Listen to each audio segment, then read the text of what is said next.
Now we're going to build a section of the ventilation system. We use the AXON Sections toolbar to create sections.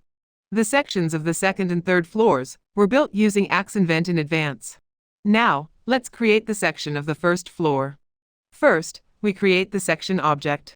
Click the Create Section Object button and specify 2 points of the section line. These points are used to create the section object that looks like a frame. The section will include only objects that are located inside the section object. Next, we can create the section. Click the Create Section button. Select Section Object. When prompted, specify reference line elevation. We enter the floor elevation.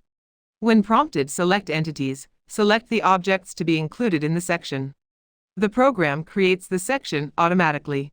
The command line shows the process in %. Now we will position the ventilation system section on the architectural section.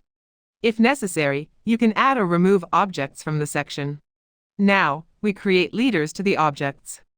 Click the Leaders button and click on the object.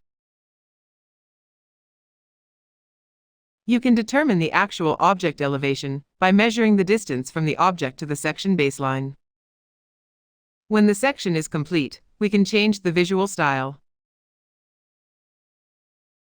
The design of the ventilation system is complete, and now we can proceed with the export of the 3D model of the entire building.